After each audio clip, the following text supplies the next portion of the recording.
महागठबंधन में seat sharing को लेकर काफी दिनों तक जो है लड़ाई झगड़ा चलता रहा। बहुत देर बाद वो लोग जाकर किसी कंक्लूजन पर आ पाए। उसके बाद जो है ओवैसी जी ने कहा कि जो है 2% वाला डिप्टी सीएम बनेगा, 12% वाला सीएम, और जो 18% वाला है वो दरी बिछाएगा।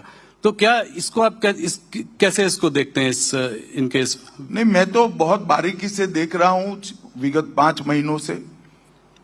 इनके गठबंधन के अंदर कोई मनमेल नहीं है, मजबूरी से बना हुआ गठबंधन है। कोई रूट कर 2 महीने तक आता नहीं है, विदेश चला जाता है। कोई रूट कर प्रेस कॉन्फ्रेंस ज्वाइन करने की ना बोलता है तो उसको डिप्टी सीएम का झुनझुना पकड़ा देते हैं। और सीटों के बंटवारे में भी इतने झगड़े हुए हैं, अंत तक एक लिस्ट ये महागठबंधन नहीं घोषित कर पाया। हमारे गठबंधन ने, एनडीए ने पूरी लिस्ट की सूची एक साथ घोषित कर दी, कहीं पर कोई कंफ्यूजन नहीं। हम एक मुश्त होकर पांचों पार्टियां 5 पांडव की तरह लड़ रही है और सामने इतना बड़ा बिखराव है कि जिसकी कल्पना ही नहीं हो सकती। ये एक जमाने में इंदिरा जी विपक्ष के गठबंधन के लिए कहती थी, इस संतरे जैसा गठबंधन है, चुनाव का छिलका निकलते ही सारी कलियां अलग अलग हो जाएगी और ये बिखर कर टूट जाएगी।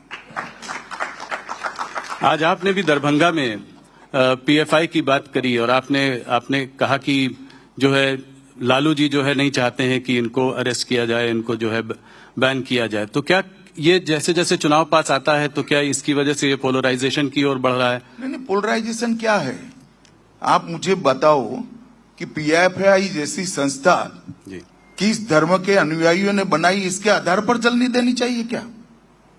हमारा नीति स्पष्ट है, जो देश के टुकड़े करने की बात करेगा, देश के खिलाफ काम करेगा, वो कोई भी हो उस पर प्रतिबंध लगा दिया जाए और जेल की सलाखों के पीछे ढेर सारे लोग गए हैं जी।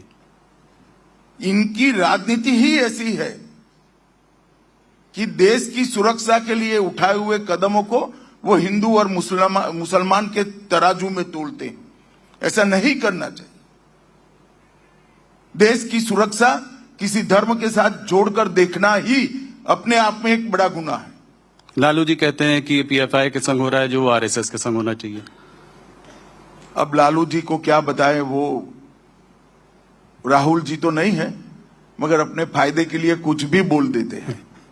वो राजनीतिक स्कोर करने के लिए ऐसा बोलते हैं, उनकी वोट बैंक को एड्रेस करने के लिए बोलता है। उनको भी मालूम है आरएसएस क्या है और पीएफआई क्या है।